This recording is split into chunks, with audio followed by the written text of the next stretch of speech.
Hello દોસ્તો, નમસ્કાર. જય હિન્દ, જય ભારત, જય ગુજરાત. હું છું આપનો હોસ્ટ મિહિર અને આપ સૌનું સ્વાગત કરું છું આપની મનપસંદ યુટ્યુબ ચેનલ બેટ બોલની વાતોમાં.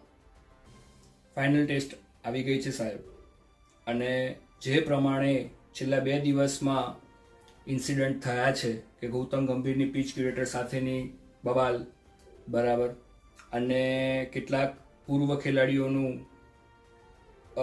જે લાસ્ટ મેચ ડ્રો કાઢી એના માટેનું પણ જે હેન્ડ શેકિંગનો વિવાદ, આ બધા વિવાદ વચ્ચે ફાઇનલ ટેસ્ટ તરફ આપણે બધા પહોંચી ગયા છીએ. શું હશે ફાઇનલ 11? કેમ કે જે પ્રમાણે ઇન્જરી અમુક શંકાસ્પદ ખેલાડીઓ તરફથી આવી ગઈ છે બરાબર, એ જોતા એવું લાગે છે કે આ ટેસ્ટ રસપ્રદ તો રહેશે જ, પણ માથાનો દુખાવો ભારતીય ટીમ માટે તો ખરો જ. શું કહેવું? કોણ છે ભારતીય ટીમના એ હથિયાર કે જે આ મેચનું પાસું પલટી શકે છે? કેમ કે તમને ખ્યાલ હશે એ પ્રમાણે રિષભ પંતની જે લાસ્ટ મેચમાં ફ્રેક્ચર ફૂટના કારણે આ મેચમાંથી તો એ બહાર જ છે.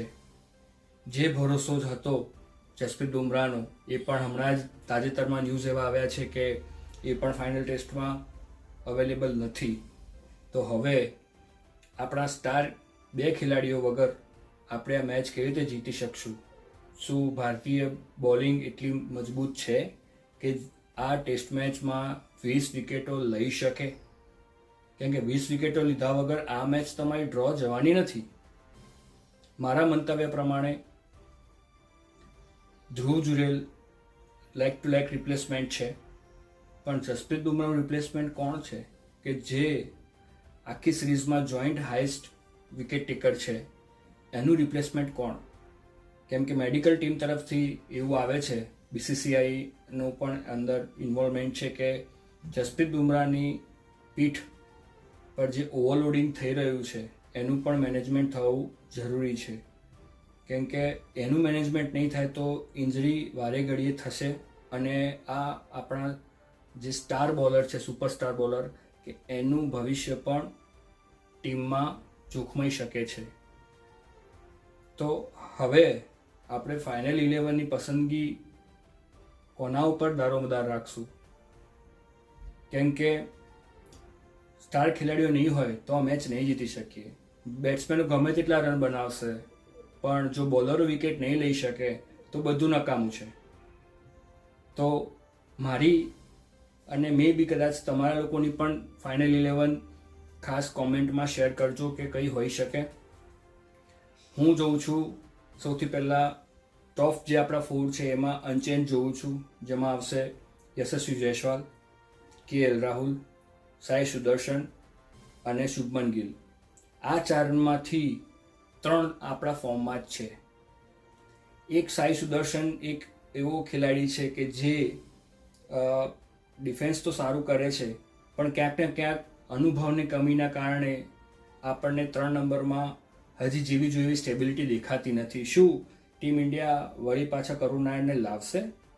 મને ડાઉટ છે, પણ ટીમ ઇન્ડિયામાં કંઈ પણ થઈ શકે છે પસંદગીમાં. વી કાન્ટ સે એનીથિંગ. હવે આવી નંબર 5, 6 અને 7ની વાત. 5 નંબરો પર જે પ્રમાણે વોશિંગ્ટન સુંદર રમ્યા હતા ચોથી ટેસ્ટમાં, એ પ્રમાણે એવું લાગે છે કે વોશિંગ્ટન સુંદર 5મા નંબરે આ લોકો કન્ટિન્યુ રાખશે. કેમ કે ગૌતમ ગંભીરનું પોતાનું પણ થોડું બિલીફ એવું છે કે લેફ્ટી રાઇટીનું કોમ્બિનેશન મેચમાં રાખવું, અને વોશિંગ્ટન સુંદર અને જાડેજા બંને જણા લેફ્ટી છે. તો મારી દ્રષ્ટિએ 5મા નંબર ઉપર રિષભ પંતની જગ્યાએ કાં તો વોશિંગ્ટન સુંદર રમશે, કાં તો રવિન્દ્ર જાડેજા રમશે. નંબર 6 ઉપર હું રાખીશ ધ્રુવ જુરેલ, જે એક સ્ટાર કીપર છે, એથ્લેટિક છે, અને નો ડાઉટ બંને મેચોમાં એમણે બહુ જ સારી કીપિંગ પણ કરી હતી. એટલે રિષભ પંતના ઓપ્શન્સમાં આપણી પાસે બહુ સારો વિકલ્પ છે, એ છે ધ્રુવ જુરેલ. યસ. 7મા નંબરે અગેઇન લેફ્ટીમાં આવી જશે આપણા, કાં તો જાડેજા આવશે કાં તો વોશિંગ્ટન સુંદર આવશે. કેમ કે 5 અને 7 બંને એકબીજાને એ લોકો રોટેટ કરે એવું મને લાગે છે. 8મા નંબરે આપણી પાસે કોઈ વિકલ્પ જ નથી, એટલે આ લોકો બોલિંગ ઓલરાઉન્ડરમાં શાર્દુલ ઠાકુરને જ રાખે એવું લાગે છે. 9મા નંબરમાં 10મા નંબર 11 નંબર, જે બહુ ક્રુશિયલ છે, કેમ કે જસપ્રીત બુમરાહ છે નહીં. પ્રસિદ્ધ ક્રિષ્ના એના અપ ટુ માર્ક જેવી બોલિંગ કરી રહ્યો નથી. તો તમને લાગે છે કે હર્ષદીપ સિંહ અને કુલદીપ યાદવમાંથી બંનેમાંથી ગમે તે એકને ચાન્સ મળશે?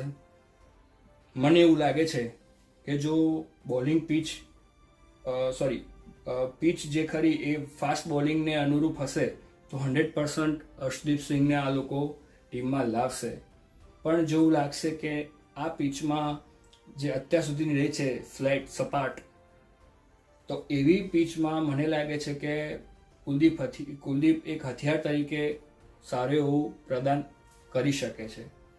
અને અગેન એ પણ લેફ્ટી છે, ડિફેન્સ એનું સારું છે, ભલે મોટો મેચ વિનર પ્લેયર નથી બેટિંગમાં, પણ એ તમારી 10 વિકેટોમાં કાઢવા માટે યુઝફુલ હથિયાર છે અગેન્સ્ટ ઇંગ્લેન્ડ. અને like to like replacement Jasprit બુમરાહનું કંઈક અંશે કહી શકાય. આપણા માટે સારી વાત એ છે કે આકાશદીપ વળી પાછા સાજા થઈ ગયા છે અને એ પાછા ટીમમાં આવી રહ્યા છે. તો મોહમ્મદ સિરાજ અને આકાશદીપ બંને સ્ટ્રાઇક બોલિંગનું કામ કરશે. મને લાગે છે third change will be Shardul Thakur, અને જસપ્રીત બુમરાહની જગ્યાએ જે કુલદીપ યાદવને લાવ્યા છે તો Kuldeep Yadav slash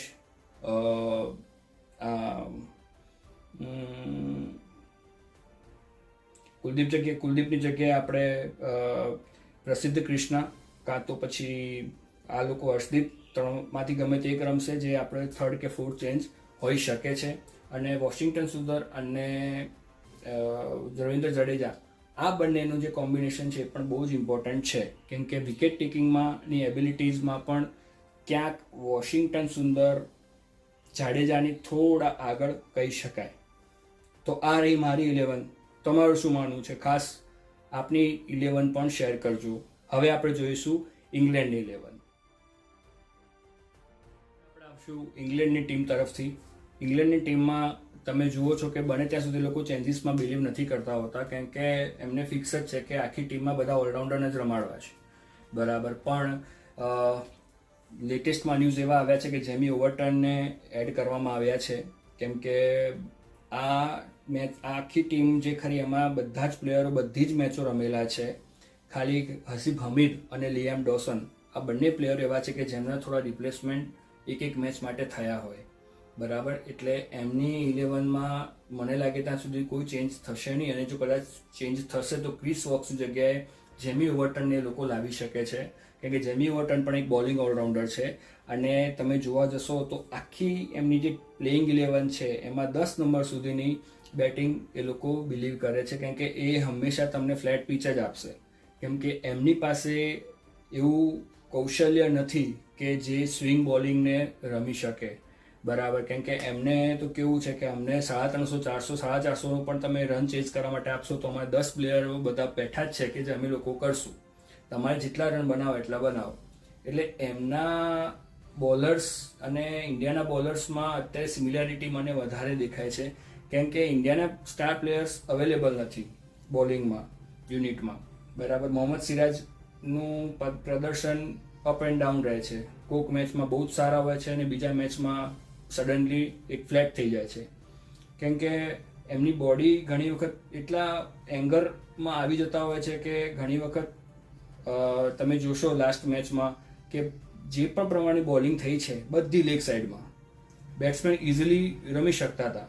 of સાઈડની bowling બહુ જ ઓછી થઈ છે, અને જેના કારણે આપણને ક્યાંક ને ક્યાંક આટલો મોટો સ્કોર એ લોકો 600 ઉપરનો સ્કોર પણ એ લોકો મારી ચૂક્યા હતા. અને વી વેર ક્લુલેસ એટ ધેટ ટાઈમ. સો મને એવું લાગે છે કે ઇંગ્લેન્ડની ટીમમાં જે શરૂઆત છે ક્રોલી કરશે, ડકેટ, પછી એમના બેન ડકેટ, પછી આવશે ત્રીજા નંબરે ઓલી પોપ આવશે, નંબર 4 ઉપર આવશે જો રૂટ આવે છે, 5 ઉપર સ્ટોક્સ આવશે, 6 ઉપર જેમી સ્મિથ જે સારામાં સારા વિકેટ કીપર છે અને સારું પરફોર્મન્સ પણ છે. છેલ્લી 2 મેચમાં એમ નથી આવી નો ડાઉટ, પણ સારું પ્લેયર છે, સારું રમે છે. 8મા નંબરે હું 100% રાખીશ લિયામ ડોસનને. 9મા નંબરે એ લોકો જોફ્રા આર્ચર કાં તો જેમી ઓવરટનને બોલાવી શકે છે, 10મા નંબરે બ્રેડન કાર્સ, બરાબર, અને 11મા નંબરે અગેન જોફ્રા આર્ચર કાં તો જેમી ઓવરટનમાંથી ગમે તે એક. તો આ આખી એમની 11 છે, બરાબર. તમારી 11 શું હોઈ શકે તમે પણ ખાસ કોમેન્ટ કરજો. અને હવે મને કહેજો કે કોનું પલડું, કોણ બાજી મારે એવું લાગે છે. ખાસ તમારા અનુભવ અમને શેર કરજો. પ્રશ્ન એ છે કે કોણ આ વિજય યુદ્ધ જીતશે, ઇંગ્લેન્ડ કે ભારત? ભારતમાં આત્મવિશ્વાસની કમી નથી, એટલે મને લાગે છે ત્યાં સુધી ભારતનું પલડું મારી દ્રષ્ટિએ ભારે છે.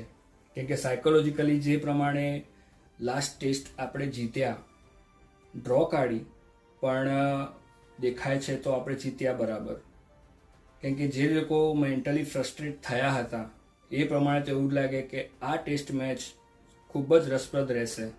અને જો મિત્રો તમને પણ આ રીતના કન્ટેન્ટ ક્રિકેટ રિલેટેડ ગમતા હોય તો ખાસ અમારી ચેનલને લાઈક કરજો, શેર કરજો, સબસ્ક્રાઈબ કરજો. અને તમારા પણ જે મિત્રો હોય જેમને ક્રિકેટમાં ઇન્ટરેસ્ટ હોય અને ગુજરાતીમાં એનાલિસિસને એવું સાંભળવું હોય તો ખાસ અમને અમારી આટલો સપોર્ટ કરજો અમારો. અને ફરી આવા વિડીયો સાથે આપણે મળતા રહીશું. ત્યાં સુધી જય હિન્દ, જય ભારત, જય ગુજરાત. નમસ્કાર.